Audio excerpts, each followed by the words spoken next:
प्यारे विद्यार्थियों, नमस्कार, आदाब। मैं हूं अविनाश सर और आपका स्वागत करता हूं हमारे YouTube चैनल ऑनलाइन वाला क्लासेस पे। हम लोग पढ़ रहे थे मैट्रिक्स और उसमें मैट्रिक्स के अंदर टाइप्स ऑफ मैट्रिक्स को हम लोगों ने देख रहा था और वहां पे हम लोगों ने डिस्कस कर लिया था 15 तक। और 15 के बाद जो मैं आपको बताने जा रहा हूँ वो होगा multiplication of matrix by any scalar. ठीक है, यानी कि जब किसी स्केलर में किसी मैट्रिक्स को मल्टीप्लाई करते हैं तो क्या होता है। तो चलिए देखते हैं, शुरुआत करते हैं। हेलो फ्रेंड्स, पिछली क्लास में हम लोग टाइप्स ऑफ मैट्रिक्स पढ़ रहे थे और वहां पे हम लोगों ने 15 नंबर तक डिस्कशन कर लिया था और आज हम लोग डिस्कस करेंगे multiplication of matrix by any scalar.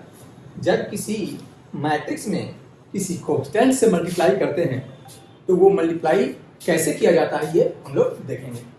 तो सबसे पहले टाइप्स ऑफ मैट्रिक्स में ये 16 नंबर बता रहा हूं आपको, इसका नाम है multiplication of matrix by any scalar. ध्यान से देखिएगा, ये हेडिंग है multiplication of matrix by any scalar, यानी किसी मैट्रिक्स में किसी स्केलर से मल्टीप्लाई करते हैं तो वो मैट्रिक्स कितना के बराबर होता है। यहाँ पे देखिए, लेट एक मैट्रिक्स ए है और इस मैट्रिक्स ए के जो एलिमेंट है वो ए आई जे है और ये किस ऑर्डर का है तो मान लेते हैं ये m इंटू एन ऑर्डर का है। ठीक है, अब देखिए इसमें एक स्केलर से मल्टीप्लाई, स्केलर का मतलब होता है किसी कांस्टेंट से मल्टीप्लाई करते हैं। ठीक है, तो यहाँ पे मल्टीप्लाई कीजिए, मल्टीप्लाई बाई के ऑन बोथ साइड, दोनों तरफ के से मल्टीप्लाई करने पर, तो जब के से इधर मल्टीप्लाई करेंगे तो के इंटू मैट्रिक्स ए हो जाएगा और इधर के से मल्टीप्लाई करेंगे तो के और इधर जो एलिमेंट है वो ए आई जे और ये ऑर्डर जो है एम इंटू एन ऑर्डर का है। ठीक है, तो इस प्रकार से हम लोगों ने मल्टीप्लाई कर दिया दोनों साइड में के से। अब यहाँ पे ध्यान से देखने वाली बात यह है कि इधर के से मल्टीप्लाई किए तो इधर के ए हो गया और इधर ये मैट्रिक्स में के से मल्टीप्लाई करेंगे तो मैट्रिक्स के हर एक एलिमेंट में मल्टीप्लाई होगा। मैट्रिक्स में जितना भी एलिमेंट है ना, उस हर एलिमेंट में इस कांस्टेंट के से यानी इस स्केलर के से मल्टीप्लाई होगा। तो ये के को ये मैट्रिक्स के एलिमेंट में गुना कर दिया तो ये क्या हो जाएगा, के इंटू ए आई जे और के से मल्टीप्लाई करने के बावजूद भी आपके ऑर्डर पे कोई फर्क नहीं पड़ेगा। तो ये कितना हो गया, m is to n order का है। एग्जाम्पल के तौर पे देख लेते हैं, एक कोई मैट्रिक्स A है और ये मान लीजिए ये 1 2 3 और 4 है। चलिए इस मैट्रिक्स में हम 2 से मल्टीप्लाई कर देते हैं। किससे मल्टीप्लाई कर देते हैं, multiply by 2 on both side. तो चलिए 2 से मल्टीप्लाई करेंगे तो इधर 2a हो गया, इधर 2 से मल्टीप्लाई करेंगे तो 2 इंटू 1 2 3 4। देखो इस मैट्रिक्स में हमें कितना से मल्टीप्लाई करना है, 2 से।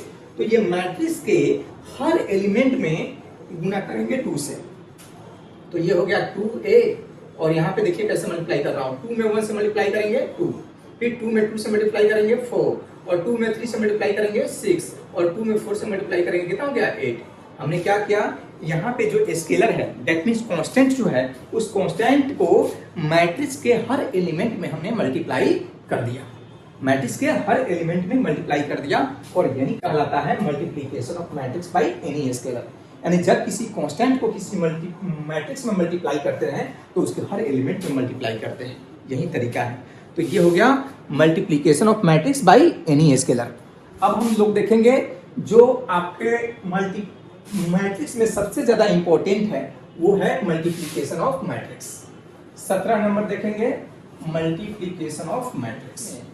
अगर ईमानदारी से कुछ सीखने वाली चीज है तो यही है मल्टीप्लिकेशन ऑफ मैट्रिक्स, यानी किसी दो मैट्रिक्स को कैसे मल्टीप्लाई करते हैं इसके अंतर्गत हम लोग पढ़ेंगे। तो चलिए मान लेते हैं वो दो मैट्रिक्स क्या क्या है। ठीक है, तो मान लेते हैं वो मैट्रिक्स ए और बी दो मैट्रिक्स है। यहाँ पे लिखेंगे let A and B two matrices, B matrix का प्लूरल हो गया मैट्रिसेस। क्या लिखा, लेट, ये लिखा हुआ है late, let A and B be two matrices, then their then their multiplication of matrix is defined as row by column. Row by क्या लिखा कि let A and B be two matrices, A और B दो matrices है, then their multiplication of matrix is defined as row by column. तब उसका matrix जो है कैसे डिफाइन होता है, रो बाई कॉलम डिफाइन होता है। Let A and B be two matrices, मान लीजिए ए और बी दो मैट्रिसेस है, then their multiplication of matrix, तब मल्टीप्लिकेशन ऑफ मैट्रिक्स कब डिफाइंड होता है, कब परिभाषित होता है, कैसे, रो बाई कॉलम। तो चलिए यहाँ पे मान लेते हैं एक मैट्रिक्स क्या है, ए है, और इस मैट्रिक्स के एलिमेंट है अल्फा 1 और यहाँ पे अल्फा 2, यहाँ पे बीटा 1 और यहाँ पे बीटा 2, यहाँ पे गैमा 1 और यहाँ पे गैमा 2। ठीक है, ये एक मैट्रिक्स है और ये कितने ऑर्डर का है, ये 3×2 ऑर्डर का है। और एक दूसरा मैट्रिक्स मान लेता हूँ बी, क्या है, एक दूसरा मैट्रिक्स बी मान लेता हूँ, और ये जो है इसके एलिमेंट x1 है, x2 है, y1 है और फिर y2 है, और ये किस ऑर्डर का है, 2×2 ऑर्डर का है। ध्यान से देखिए, ये मैट्रिक्स तभी डिफाइन होता है, देखो ये पहले है तो इसको प्री फैक्टर बोलते हैं, ये बाद में है तो इसको पोस्ट फैक्टर बोलते हैं। तो प्री फैक्टर का कॉलम और पोस्ट फैक्टर का रो दोनों इक्वल हो जाए तब क्या कहलाता है, तब ये कहलाता है कि हाँ मैट्रिक्स डिफाइंड है, इसको मल्टीप्लाई किया जा सकता है। अदरवाइज अगर ये इसका कॉलम और इसका रो बराबर नहीं हुआ तो हम लाख कोशिश करने के बावजूद भी इसको मल्टीप्लाई नहीं कर सकते। तो चलिए ये बराबर है, यहाँ पे प्री फैक्टर का कॉलम और पोस्ट फैक्टर का रो इक्वल है, इसका मतलब ए बी में हम गुना कर सकते हैं। तो गुना करके देखते हैं ए बी, तो ए जो है वो क्या है, ये अल्फा 1 है, अल्फा 2 है, बीटा 1 है, बीटा 2 है, गैमा 1 है और गैमा 2 है। ठीक है, और जो बी मैट्रिक्स है वो क्या है, x1 है, x2 है, y1 है और फिर y2 है। चलिए इसको कैसे गुना करते हैं, यहाँ पे स्पष्ट रूप से लिख दिया हूं कि गुना करते हैं row by column, defined as row by column. Matrix कैसे डिफाइन होता है, रो बाई कॉलम मल्टीप्लाई होता है। तो यहाँ पे देखिए ए बी गुना करेंगे तो पहले कैसे मल्टीप्लाई होगा, तो पहला रो पहला कॉलम, प्री फैक्टर का पहला रो और पोस्ट फैक्टर का पहला कॉलम, पहला रो पहला कॉलम। तो चलिए पहला रो का पहला एलिमेंट अल्फा 1 है और पहले कॉलम का पहला एलिमेंट x1 है, तो अल्फा 1 में x1 से मल्टीप्लाई किया तो क्या हो जाएगा, अल्फा 1 x1, कोई दिक्कत, अब बीच में हो जाएगा प्लस। अब पहले रो का दूसरा एलिमेंट और पहले कॉलम का दूसरा एलिमेंट दोनों को मल्टीप्लाई कीजिए, तो ये अल्फा 2 है और ये y1 है, तो क्या हो जाएगा अल्फा 2 और y1। तो ये हो गया कंप्लीट, पहला रो पहला कॉलम कंप्लीट हो गया। अब पहला रो और दूसरा कॉलम की बात करेंगे, पहला रो और दूसरा कॉलम, तो पहला रो का पहला एलिमेंट अल्फा 1 है और दूसरे कॉलम का पहला एलिमेंट x2 है, तो अल्फा 1 में x2 से मल्टीप्लाई करेंगे कितना हो जाएगा, अल्फा 1 और x2, और बीच में हमेशा क्या होता है, प्लस होता है। अब पहला रो का दूसरा एलिमेंट अल्फा 2 है और दूसरे कॉलम का दूसरा एलिमेंट y2 है, तो अल्फा 2 में y2 से मल्टीप्लाई करेंगे तो अल्फा 2 इंटू y2 हो जाएगा। अब पहला रो तीसरा कॉलम, तो कॉलम तो दो ही हैं, तीसरा नहीं है, तो हम आगे नहीं बढ़ेंगे। तो अब क्या होगा, अब यहाँ पे दूसरा रो की शुरुआत करेंगे, तो दूसरा रो पहला कॉलम, दूसरा रो पहला कॉलम, तो दूसरा रो का पहला एलिमेंट बीटा 1 है, अब पहला कॉलम का पहला एलिमेंट x1 है, तो बीटा 1 में x1 से मल्टीप्लाई करेंगे बीटा 1 x1 प्लस फिर इसका दूसरा एलिमेंट इसके दूसरे एलिमेंट के साथ में, तो बीटा 2 y1। अब फिर दूसरा रो और दूसरा कॉलम, तो ये बीटा 1 x2, बीटा 1 और x2 प्लस इसका दूसरा एलिमेंट इसके दूसरे एलिमेंट के साथ में, तो बीटा 2 y2। चलिए अब ये तीसरा रो पहला कॉलम, तो तीसरा रो का पहला एलिमेंट और पहले कॉलम का पहला एलिमेंट, तो ये गैमा 1 है और ये x1 है, तो ये हो जाएगा गैमा 1 x1 प्लस इसका दूसरा एलिमेंट इसके दूसरे एलिमेंट के साथ, तो गैमा 2 y1। फिर अब तीसरा रो और दूसरा कॉलम, तो तीसरा रो का पहला एलिमेंट और दूसरे कॉलम का पहला एलिमेंट, तो गैमा 1 में x2 से मल्टीप्लाई करेंगे तो कितना हो जाएगा, गैमा 1 x2। अब फिर तीसरा रो का दूसरा एलिमेंट और दूसरे कॉलम का दूसरा एलिमेंट, तो वाई गामा 2 में y2 से मल्टीप्लाई करेंगे तो ये हो जाएगा गामा 2 y2। तो ध्यान से देखिए ये कितने ऑर्डर का मैट्रिक्स प्राप्त हो गया, 1 2 3, तो यहाँ पे 3 और 1 और 1 दो कॉलम है, यानी कि ये और ये जो बच गया, यहाँ पे 3 बच गया, यहाँ पे 2 बच गया, तो इसी ऑर्डर का मैट्रिक्स प्राप्त हो जाता है। तो इसी तरह से मल्टीप्लाई करते हैं हम मैट्रिक्स को। कैसे मल्टीप्लाई करते हैं बच्चे, तो रो बाई कॉलम, यानी कि पहला रो फिर पहला कॉलम, फिर पहला रो दूसरा कॉलम, फिर पहला रो, एक रो को उठाएंगे और जितने भी कॉलम होंगे सबको गुना कर देंगे, फिर दूसरा रो उठाएंगे और जितने कॉलम होंगे सबको गुना कर देंगे, फिर तीसरा रो उठाएंगे और जितने भी कॉलम होंगे उतना गुना कर देंगे। ठीक है, इस प्रकार से हम किसी मैट्रिक्स को रो बाई कॉलम मल्टीप्लाई करते हैं। ठीक है, अब इसको विशेष रूप से समझने के लिए थोड़ा सा मैं इसको लिख देता हूं, ये कब डिफाइन होता है, नोट। यहाँ पे देखिए multiplication of matrix is defined only when multiplication of matrix is, यहाँ पे क्या लिखा हमने, यहाँ पे लिखा कि multiplication of matrix is defined only when, यानी कि मल्टीप्लीकेशन ऑफ मैट्रिक्स तभी परिभाषित है if number of columns of prefactor में जो नंबर ऑफ कॉलम है इज इक्वल, बराबर हो जाए to the number of row of post factor, तो पोस्ट फैक्टर में रो की संख्या के बराबर। ठीक है, तो यहाँ पे मान लीजिए यहाँ पे कोई मैट्रिक्स है ए और इसके एलिमेंट है ए आई जे, और मान लेते हैं ये किस ऑर्डर का है, m/n ऑर्डर का है। किस ऑर्डर का है, m/n ऑर्डर का है। और एक दूसरा मैट्रिक्स B है और इस B के जो एलिमेंट है वो है Bij। क्या है, Bij। और ये जो मैट्रिक्स है P गुने Q ऑर्डर का है, P गुने Q ऑर्डर का है। तो AB कब डिफाइंड होगा, ध्यान से देखिएगा, AB is defined only when, जब पहले वाले का कॉलम और दूसरे वाले का रो बराबर हो, यानी कि प्रीफैक्टर का कॉलम, तो प्रीफैक्टर का कॉलम n है और पोस्ट फैक्टर b है, तो पोस्ट फैक्टर का रो, यानी कि n और p क्या होना चाहिए, बराबर होना चाहिए, n बराबर p। तब क्या हो जाएगा, n बराबर p, यहाँ पे थोड़ा सही से लिख दूं p, यानी कि n बराबर p, यानी number of column number of row के बराबर होगा, यानी प्री फैक्टर में कॉलम की संख्या पोस्ट फैक्टर में रो की संख्या के बराबर होगा, तभी आपका मल्टीप्लीकेशन संभव है, अदरवाइज हम मल्टीप्लीकेशन नहीं कर पाएंगे। ठीक है, अब बोलेंगे BA कब डिफाइंड होगा, तो BA is defined only when if, देखो BA कहने का मतलब अब B प्री फैक्टर हो गया और A पोस्ट फैक्टर हो गया। क्या हो गया, B अब प्री फैक्टर हो गया, प्री मतलब पहले, पोस्ट मतलब बाद में, तो B का पहले कॉलम है Q है कि नहीं, जब Q बराबर किसका हो जाए बाबू, Q बराबर M के बराबर हो जाए। ठीक है, तो ये है मल्टीप्लीकेशन, कैसे मल्टीप्लाई करते हैं, तो मल्टीप्लाई करके हमने बता दिया, और ये मल्टीप्लाई कब डिफाइंड होता है वो भी बता दिया। तो मल्टीप्लाई कब डिफाइंड होता है बच्चे, जब प्री फैक्टर का कॉलम की संख्या पोस्ट फैक्टर के रो की संख्या के बराबर हो जाए, तभी आपका मल्टीप्लीकेशन डिफाइंड होगा, अदरवाइज आपका मल्टीप्लीकेशन डिफाइंड नहीं होगा। समझ गया ना। तो अगर ये ए बी और बी बराबर हो सकते हैं, नहीं, तो ए बी में बी और में नॉट बी इक्वल टू, जो कि ए बी और बी ए बराबर हो भी सकते हैं और नहीं भी हो सकते हैं, जनरली ये कभी भी इक्वल नहीं होते हैं। पहले इसको मिटा देता हूँ, फिर इसके बारे में डिटेल में चर्चा करेंगे। चलिए, इसके बाद में ये मल्टीप्लीकेशन ऑफ मैट्रिक्स तो हम लोगों ने सीख लिया। ठीक है, इसके बाद में हम आपको बताने जा रहे हैं, चलिए 18 नंबर देखा जाए।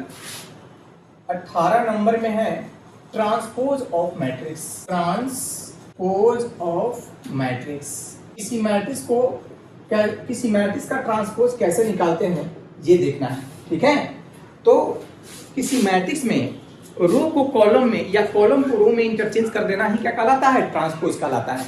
तो सबसे पहले इसका डेफिनेशन लिख देता हूं, यहाँ पे ध्यान से देखिए, a matrix in which interchange all row into its corresponding columns,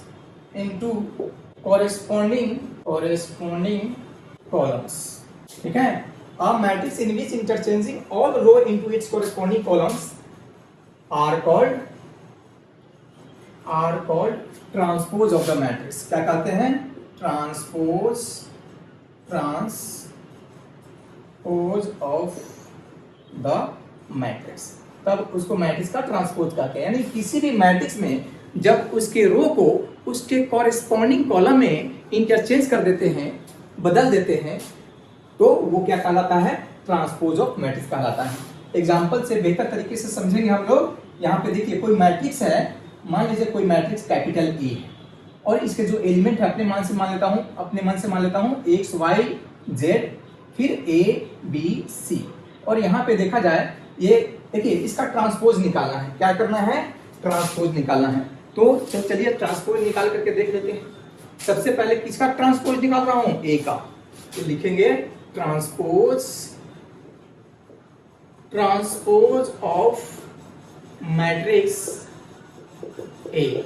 इतना लंबा लिखने जाओगे बाबू, ट्रांसपोज ऑफ मैट्रिक्स ए, तो इसका सिंपल फॉर्म है, ऐसे लिख दो, ट्रांसपोज को ए के ऊपर डैश लगा दो, या ए के ऊपर टी भी लगा देते हैं, ये भी ट्रांसपोज ही कहलाता है। तो ये क्या हो गया? पहला रो है। क्या है? तो पहला रो को पहले कॉलम में बदल दिया। तो ये पहला रो है तो हमने बदल दिया क्या? पहले कॉलम में एक्स वाई जेड। ये ध्यान से देखना, ये पहला रो है तो पहले कॉलम में बदल दिया, ये दूसरा रो है तो दूसरे कॉलम में बदल दो। तो ये ए है, बी है, सी है। तो देखो जो पहले मैट्रिक्स था आपका 2 into 3 ऑर्डर में, अब ये क्या हो गया? अब 3 into 2 ऑर्डर में हो गया। तो जब भी ट्रांसपोज करेंगे तो ऑर्डर भी क्या होगा? चेंज हो जाएगा। ठीक है, यानी कि रो को कॉलम में हमने बदल दिया और यही रो को कॉलम में इंटरचेंज करना ही क्या कहलाता है? ट्रांसपोज ऑफ मैट्रिक्स कहलाता है। ठीक है, तो अब चलिए थोड़ा सा इसकी प्रॉपर्टी भी है वो लिखा देता हूं।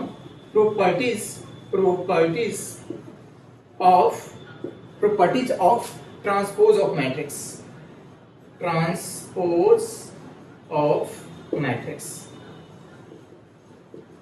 Properties of transpose of matrix. पहला में मान लो किसी मैट्रिक्स का ट्रांसपोज निकाल रहे हैं और फिर इसका ट्रांसपोज निकालेंगे तो ये मैट्रिक्स ए के बराबर होगा। ठीक है, जब किसी मैट्रिक्स को ट्रांसपोज करेंगे और फिर इसका ट्रांसपोज करेंगे तो क्या होगा? मैट्रिक्स ए के बराबर होगा। दूसरा जो है, चलिए ये ए प्लस बी है और इसका ट्रांसपोज अगर हम लोग निकालेंगे तो पहले ए का ट्रांसपोज निकाल लीजिए और फिर प्लस बी का ट्रांसपोज निकाल लीजिए। ये दूसरी प्रॉपर्टी है। तीसरा प्रॉपर्टी है कि ये ए माइनस बी है और इसका ट्रांसपोज निकालना है तो पहले ए का ट्रांसपोज कर दो माइनस बी का ट्रांसपोज कर दो। चौथा प्रॉपर्टी है, अगर a इंटू बी है और इसका आपको ट्रांसपोज निकालना है तो इसमें क्या होता है? इसमें पहले मल्टीप्लाई जब भी होना तो इसमें पहले लास्ट वाले का ट्रांसपोज होता है, b का ट्रांसपोज इंटू a का ट्रांसपोज। ठीक है, फिर पांचवा है a इंटू बी इंटू सी। अगर इसका होल ट्रांसपोज निकालना है तो पहले c का ट्रांसपोज, फिर b का ट्रांसपोज, फिर बाद में a का ट्रांसपोज।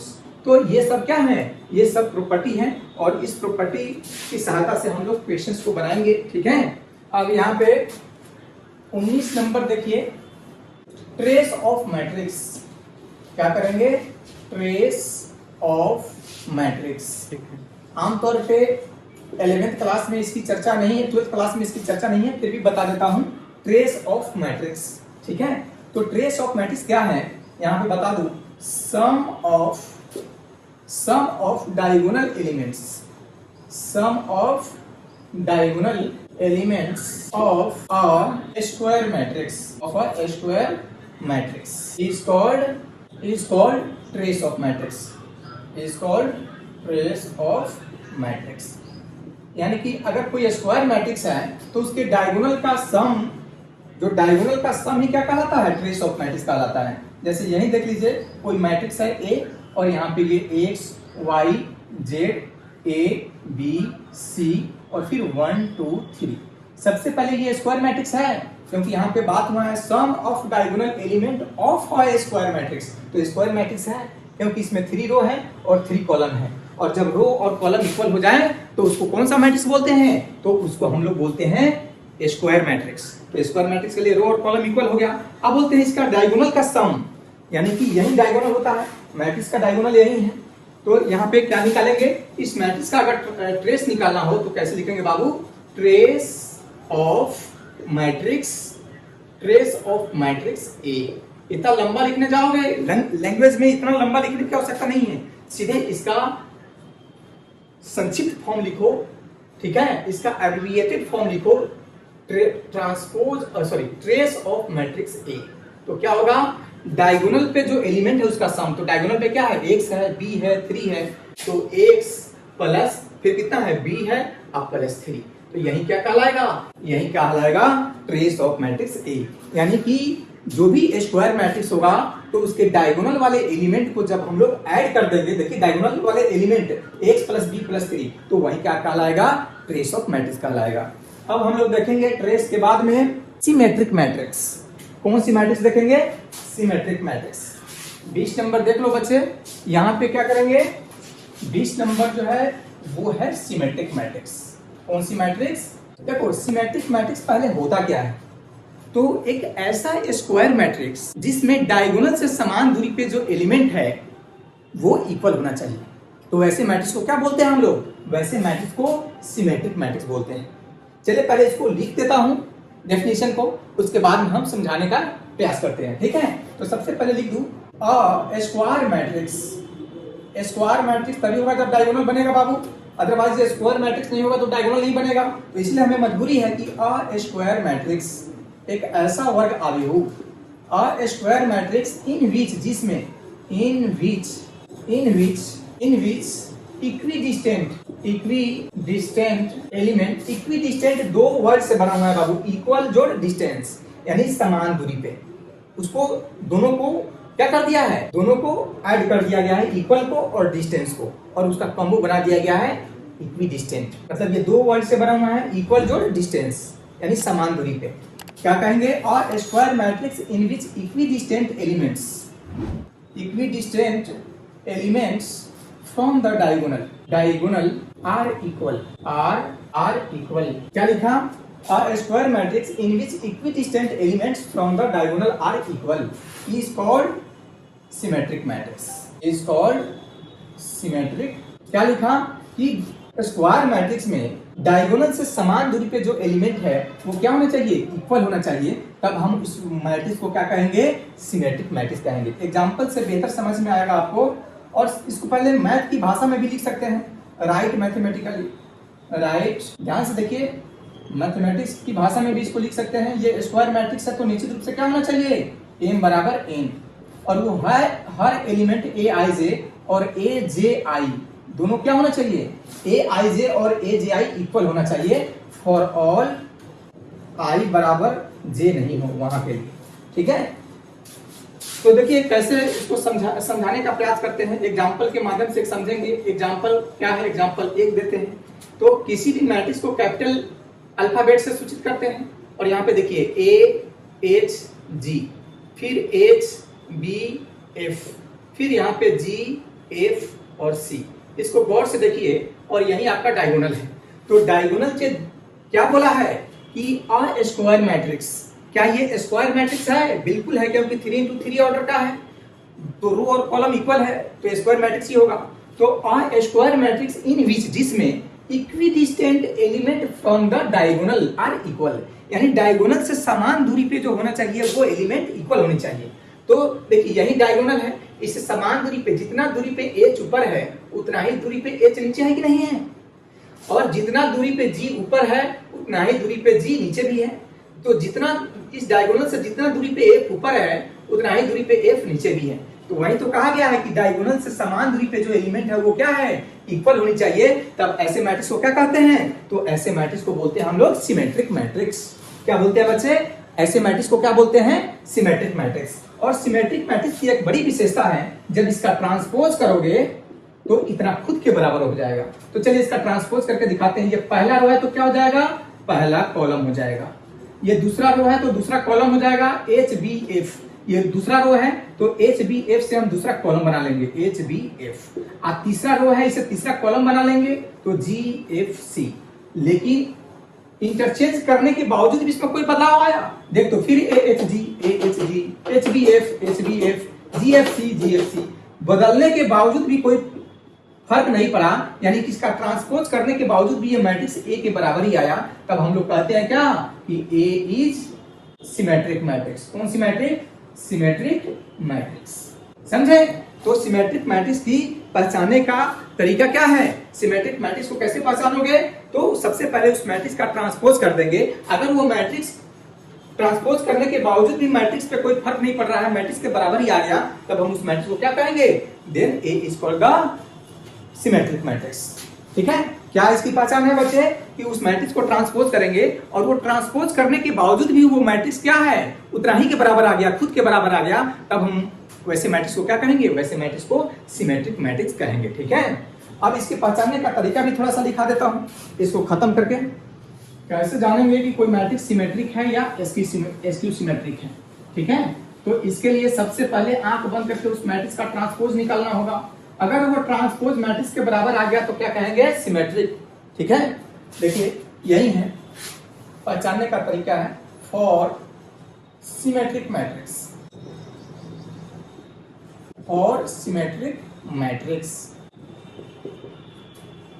यहां पे देखिए, इफ अगर किसी मैट्रिक्स का ट्रांसपोज करते हैं, ये ए के ऊपर टी दीजिए या ए के ऊपर डैश दीजिए, दोनों तरीके से हम ट्रांसपोज को इंडिकेट करते हैं। तो ए का ट्रांसपोज अगर ए के बराबर आ गया, then the square matrix A is called the symmetric matrix. कौन सी मैट्रिक्स, सिमेट्रिक मैट्रिक्स। बस यही है तरीका कि मैट्रिक्स का ट्रांसपोज करेंगे, अगर वो मैट्रिक्स के बराबर ही आ गया तो क्या कहलाएगा, सिमेट्रिक।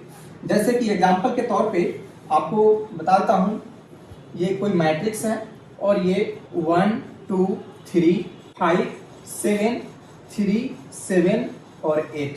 ध्यान से देखिए, ये सिमेट्रिक है कि एसक्यू सिमेट्रिक है, ये पहचानने के लिए हमें क्या करना होगा, इसको पहचानना है कि क्या ये सिमेट्रिक है। तो सिमेट्रिक है या नहीं है, ये पता करने के लिए सबसे पहले हमें इसको क्या करना होगा, ट्रांसपोज करना होगा। तो चलिए ट्रांसपोज कर दिया। तो ट्रांसपोज करने के बाद में ये पहला रो है तो क्या बन जाएगा, पहला कॉलम बन जाएगा। ये दूसरा है 257, तो ये कॉलम बन जाएगा 2 5 7, और तीसरा रो भी क्या हो जाएगा, तीसरा कॉलम बन जाएगा। तो ये कितना है, 3 7 8। ट्रांसपोज करने के बावजूद भी ए का ट्रांसपोज 123 ऊपर है तो 123, 257 और 378 उतना ही के बराबर आया कि नहीं। देखो, इसका ट्रांसपोज भी ए के बराबर ही आया, तो यहां से क्या कहेंगे, तब यहां से कहेंगे कि ए इज कौन सी मैट्रिक्स, सिमेट्रिक मैट्रिक्स। क्या कहेंगे, सिमेट्रिक मैट्रिक्स। ठीक है, तो सिमेट्रिक मैट्रिक्स कैसे पहचानेंगे, ये तरीका आपको आ गया। तो कैसे पहचानेंगे कि सबसे पहले उस मैट्रिक्स का ट्रांसपोज करेंगे। अगर मैट्रिक्स का ट्रांसपोज करने के बावजूद भी ये मैट्रिक्स के ही बराबर आ गया, मैट्रिक्स का ट्रांसपोज किया और फिर खुद के बराबर आ गया, तो वो क्या हो जाएगा, सिमेट्रिक मैट्रिक्स। अब हम लोग देखेंगे एसक्यू सिमेट्रिक मैट्रिक्स। देखो बच्चे, ये 21 नंबर और इसको हेडिंग देते हैं एसक्यू सिमेट्रिक मैट्रिक्स। ठीक है, तो ये क्या होता है, तो अ square matrix in which equidistant square matrix, एक ऐसा स्क्वायर मैट्रिक्स किसको बोलते हैं जिसमें रो और कॉलम की संख्या क्या हो, इक्वल हो। थोड़ा देखना तारीख सही हो रहा है। A square matrix in which equidistant elements from the diagonal are equal in magnitude, magnitude में क्या हो बच्चे, इक्वल हो, magnitude, but opposite in sign, लेकिन साइन में क्या होना चाहिए, एक दूसरे के उल्टा होना चाहिए। क्या लिखा, और स्क्वायर मैट्रिक्स एक ऐसा वर्ग अवयव इन बीच जिसमें equidistant element from the diagonal से समान दूरी पे जो एलिमेंट होना चाहिए आर इक्वल इन मैग्नीट्यूड में क्या हो, इक्वल हो, बट अपोजिट इन साइन, लेकिन चिन्ह में क्या हो, एक दूसरे के उल्टा हो। And diagonal elements are zero, and diagonal elements are, और डायगोनल एलिमेंट क्या हो, जीरो हो, is called skew symmetric matrix. तब हम ऐसे मैट्रिक्स को क्या बोलते हैं बाबू, एसक्यू सिमेट्रिक मैट्रिक्स बोलते हैं। ठीक है, क्या है एसक्यू सिमेट्रिक की विशेषता, तो एसक्यू सिमेट्रिक मैट्रिक्स क्या होनी चाहिए, रो और कॉलम इक्वल होनी चाहिए। तो एक ऐसा स्क्वायर मैट्रिक्स जिसमें डायगोनल से समान दूरी पे जो एलिमेंट है वो इक्वल इन मैग्नीट्यूड में क्या हो, इक्वल हो, बट अपोजिट इन साइन, लेकिन साइन में क्या हो, एक दूसरे के उल्टा हो। पहला प्लस हो तो दूसरा माइनस, अगर दूसरा प्लस हो तो दूसरा वाला प्लस हो तो पहला वाला माइनस, तो यानी कि दोनों अपोजिट साइन का हो। और डायगोनल का पूरा एलिमेंट किसके बराबर हो, जीरो के बराबर हो। यहाँ पे लिखा हुआ है and diagonal elements are zero is called skew symmetric matrix. इसको मैथ की भाषा में भी लिखा जा सकता है। ठीक है, राइट मैथमेटिकली देखो मैथ की भाषा में लिखेंगे ये स्क्वायर मैट्रिक्स है तो निश्चित रूप से m बराबर n रहा होगा, ठीक है। और यहाँ पे a i j बराबर होगा माइनस a j i के, किसके, और फिर एंड यहाँ पे वो हर एलिमेंट a i j 0 के बराबर होगा जहां पे i और j इक्वल होंगे, ठीक है। तो इसका मतलब हम भी समझा देंगे, पहले इसका मतलब समझाते हैं जो लैंग्वेज में लिखा हुआ है। तो अ स्क्वायर मैट्रिक्स, चलिए एक एग्जांपल लेते हैं। एग्जांपल है आपका ये 0 है, a है, b है, minus a 0 c minus b minus c और 0। ध्यान देखना यही डायगोनल है। तो क्या लिखा, अ स्क्वायर मैट्रिक्स। तो क्या ये स्क्वायर मैट्रिक्स है? ऑफ कोर्स है, क्योंकि इसमें रो भी 3 है और कॉलम भी 3 है, तो रो और कॉलम इक्वल हो जाए, उसी को तो हम लोग स्क्वायर मैट्रिक्स बोलते हैं। तो अ स्क्वायर मैट्रिक्स इन विच, जिसमें equidistant element from the diagonal are equal in magnitude, यानी डायगोनल से समान दूरी पे जो एलिमेंट होना चाहिए वो मैग्नीट्यूड में क्या होना चाहिए। तो देखिए डायगोनल से समान दूरी पे जो एलिमेंट है a ऊपर नीचे भी a है, तो मैग्नीट्यूड में तो इक्वल है, बट अपोजिट इन साइन, लेकिन साइन में क्या है, एक दूसरे के उल्टा है। तो देखो एक प्लस है तो दूसरा माइनस है कि नहीं। फिर डायगोनल से जितना दूरी पे b ऊपर है उतना ही दूरी पे b माइनस नीचे है, लेकिन एक प्लस है तो दूसरा क्या है, माइनस है। डायगोनल से जितना दूरी पे c ऊपर है उतना ही दूरी पे c नीचे है, लेकिन अब भले ही मैग्नीट्यूड में इक्वल है लेकिन साइन में क्या है, एक दूसरे का अपोजिट है कि नहीं। और डायगोनल एलिमेंट सब क्या है, 0 है। तब इसी तरह के मैट्रिक्स को हम लोग बोलते हैं स्क्यू सिमेट्रिक मैट्रिक्स। समझ में आया। तो ये हो गया स्क्यू सिमेट्रिक मैट्रिक्स। इसके पहचानने का तरीका क्या है, तो इसके पहचानने का तरीका मैं बता देता हूं। फॉर सिमेट्रिक और स्क्यू सिमेट्रिक मैट्रिक्स, इसको पहचानने का तरीका ध्यान से देखो। जब किसी मैट्रिक्स का ट्रांसपोज करेंगे और ये माइनस ऑफ मैट्रिक्स के बराबर आ गया, तब हम लोग कहेंगे A is skew symmetric matrix. कौन सी मैट्रिक्स, स्क्यू सिमेट्रिक मैट्रिक्स। इसके पहचानने का तरीका क्या है कि जब किसी मैट्रिक्स को ट्रांसपोज करेंगे तो मैट्रिक्स खुद के बराबर आए लेकिन साथ में निगेटिव साइन भी लाए, तो उस मैट्रिक्स को क्या बोलेंगे बाबू, स्क्यू सिमेट्रिक मैट्रिक्स बोलेंगे, ठीक है। जैसे एग्जांपल के तौर पे भी मैं थोड़ा बता देता हूं, ठीक है। इसको मिटाने के बाद में चलिए, जैसे मान लीजिए अपने मन से कोई एग्जांपल लेता हूं। कोई मैट्रिक्स है और ये है 0 a b minus a 0 c minus b 0 और माइनस c। ये क्या है, ये स्क्यू सिमेट्रिक है। स्क्यू सिमेट्रिक क्यों है, क्योंकि डायगोनल से समान दूरी पे जो एलिमेंट है वो मैग्नीट्यूड में तो इक्वल है बट अपोजिट साइन, लेकिन साइन में क्या है, एक दूसरे के उल्टा है। देखो जितना दूरी पे ऊपर है उतना ही दूरी पे a नीचे है, लेकिन एक प्लस है तो दूसरा माइनस है। जितना दूरी पे b ऊपर है उतना ही दूरी पे b नीचे है, लेकिन एक प्लस है तो दूसरा माइनस है। जितना दूरी पे c ऊपर है उतना ही दूरी पे c नीचे है, लेकिन एक प्लस है तो दूसरा क्या है, माइनस है। समझ गया ना। तो ये क्या हो गया आपका स्क्यू सिमेट्रिक मैट्रिक्स। अब देखिए इसको थोड़ा सा ट्रांसपोज करिए। ट्रांसपोज किया तो पहला रो है तो क्या बन जाएगा, पहला कॉलम। ट्रांसपोज आपको बता दिया गया है। ट्रांसपोज किसको कहते हैं, रो को कॉलम में इंटरचेंज कर देना ही क्या कहलाता है, ट्रांसपोज कहलाता है। तो पहला रो है तो पहला कॉलम हो गया, दूसरा रो है तो दूसरा कॉलम, और तीसरा रो है तो तीसरा कॉलम, ठीक है। अब ये a का ट्रांसपोज बराबर, ये माइनस कॉमन ले लेते हैं, तो माइनस कॉमन लेंगे तो 0 a b फिर माइनस a 0 और ये माइनस है तो प्लस हो जाएगा, यानी जो भी एलिमेंट प्लस है वो माइनस हो जाएगा, जो माइनस है वो प्लस हो जाएगा। तो माइनस बी माइनस सी और 0। अब देखो यहाँ पे तो a का ट्रांसपोज बराबर माइनस, अब फिर ये मैट्रिक्स के बराबर आ गया। देखो तो इतना ही के बराबर आया कि नहीं, 0 a b तो 0 a b, फिर माइनस a 0 c तो माइनस a 0 c, और फिर माइनस b माइनस c 0 तो माइनस b माइनस c 0। तो ये इसका मान कितना के बराबर है, a के बराबर। तो इसकी विशेषता है जब किसी मैट्रिक्स का ट्रांसपोज करेंगे और ये माइनस ऑफ a के बराबर आ जाएगा, तो इसी को हम लोग क्या बोलते हैं, स्क्यू सिमेट्रिक मैट्रिक्स बोलते हैं। स्क्यू सिमेट्रिक मैट्रिक्स, समझ गए। तो ये स्क्यू सिमेट्रिक मैट्रिक्स भी हो गया। अब इसके बाद जो है स्क्यू सिमेट्रिक मैट्रिक्स के बाद में क्या है, ये सिंगुलर मैट्रिक्स।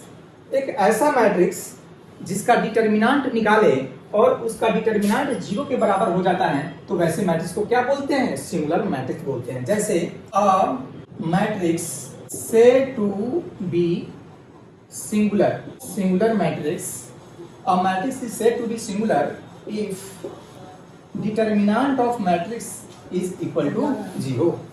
अगर किसी मैट्रिक्स का डिटर्मिनेंट 0 के बराबर आ जाए तो उस मैट्रिक्स को हम लोग क्या कहते हैं, तो उस मैट्रिक्स को बोलते हैं सिंगुलर मैट्रिक्स बोलते हैं। एग्जाम्पल के तौर पे, एग्जाम्पल यहाँ पे देखिए, कोई मैट्रिक्स A है और ये 2 3, ठीक है, और फिर 2 3, ठीक है, यही ले लीजिए।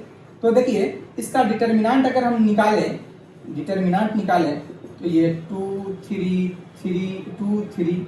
ध्यान से देखना, ये मैट्रिक्स जो है यहाँ पे क्या करता हूँ, आप डिटर्मिनेंट का तरीका जानते हो, डिटर्मिनेंट निकालने का तरीका, principal diagonal minus secondary diagonal. तो 2 में 3 से मल्टीप्लाई करेंगे 6, और माइनस सेकेंडरी डायगोनल 2 में 3 से मल्टीप्लाई करेंगे, ये भी 6, तो 6 से 6 कट गया, कितना हो जाएगा 0। तो ये डिटर्मिनेंट का मान कितना के बराबर आ गया, 0 के बराबर। इस मैट्रिक्स का हमें डिटर्मिनेंट निकाला और ये 0 के बराबर आ गया, तो इस मैट्रिक्स को क्या कहेंगे हम लोग, then A is singular matrix, A is singular matrix. तब इस मैट्रिक्स को हम लोग बोलेंगे सिंगुलर मैट्रिक्स बोलेंगे, ठीक है। अब 23 नंबर है, वो है नॉन सिंगुलर मैट्रिक्स। क्या है बच्चे, non singular, non singular matrix. Non singular matrix की क्या विशेषता है कि a matrix is said to be non-singular, non-singular. A matrix is said to be non-singular if determinant of matrix A does not equal to 0, ठीक है। अगर कोई matrix का डिटर्मिनेंट निकालते हैं, अगर वो 0 के बराबर नहीं आता है तो उसको क्या बोलते हैं, नॉन सिंगुलर मैट्रिक्स कहते हैं। एग्जाम्पल के तौर पे यहाँ पे कोई मैट्रिक्स अपने मन से ले लो, 1 2 3 4, क्या ये 2 into 2 ऑर्डर का मैट्रिक्स है। जब इसका डिटर्मिनेंट आप निकालोगे तो इस मैट्रिक्स के सिंबल को किसके सिंबल से बदल देंगे, डिटर्मिनेंट के सिंबल से बदल देंगे, ठीक है। और ये किसी भी सेकेंड ऑर्डर के डिटर्मिनेंट की वैल्यू क्या होता है, principal diagonal minus secondary diagonal. तो ये 1 में 4 से मल्टीप्लाई करेंगे 4, और 3 में 2 से मल्टीप्लाई करेंगे 6, तो 4 में 6 घटाएंगे कितना हो जाएगा, -2। क्या ये 0 के बराबर है, नहीं है। तो ऐसे मैट्रिक्स को हम लोग क्या बोलते हैं, नॉन सिंगुलर मैट्रिक्स बोलते हैं। अब इसके बाद में ऑर्थोगोनल मैट्रिक्स। मैट्रिक्स बहुत है लेकिन आपके 11th और 12th के लिए काफी है ये। देखिए, जब किसी मैट्रिक्स और उसका ट्रांसपोज का प्रोडक्ट अगर आइडेंटिटी मैट्रिक्स के बराबर आ जाए, then the square matrix A is called the orthogonal matrix, orthogonal matrix. ध्यान से देखिए, जब कोई भी मैट्रिक्स और उस मैट्रिक्स का ट्रांसपोज दोनों का प्रोडक्ट अगर आइडेंटिटी मैट्रिक्स के बराबर हो जाए तो वैसे मैट्रिक्स को हम लोग क्या बोलते हैं, ऑर्थोगोनल मैट्रिक्स बोलते हैं। और ऑर्थोगोनल मैट्रिक्स की विशेषता बता रहा हूं, for orthogonal matrix, orthogonal matrix, यहाँ पे इस मैट्रिक्स का ट्रांसपोज कीजिएगा वो और इसका इनवर्स दोनों क्या होगा, इक्वल होगा। जब किसी मैट्रिक्स का ट्रांसपोज करेंगे और उस मैट्रिक्स का इनवर्स निकालेंगे तो दोनों क्या होगा, इक्वल होगा, ठीक है। और ऑर्थोगोनल मैट्रिक्स की जो वैल्यू होता है हमेशा ±1 के बराबर होता है। किसके बराबर होता है, ±1 के बराबर होता है, ठीक है। तो ये ऑर्थोगोनल मैट्रिक्स है, ठीक है। इसके बावजूद भी बहुत सारे पीरियोडिक मैट्रिक्स है, निलपोटेंट मैट्रिक्स है, यूनिटरी मैट्रिक्स है, इनवॉल्यूटरी मैट्रिक्स है, तो इतना ज्यादा यूजफुल नहीं है वो आपके लिए, क्योंकि वो ग्रेजुएशन की चीजें हैं, ठीक है। अब इतना तक हम लोगों ने काफी पढ़ लिया है, अब हम लोग इसका समापन करते हैं और अगले क्लास में हम लोग जितने सारे क्वेश्चंस है उस क्वेश्चंस को डिस्कस करेंगे। तब तक के लिए जय हिंद, जय Bharat. Please do not forget to like, subscribe and share. Jai Hind.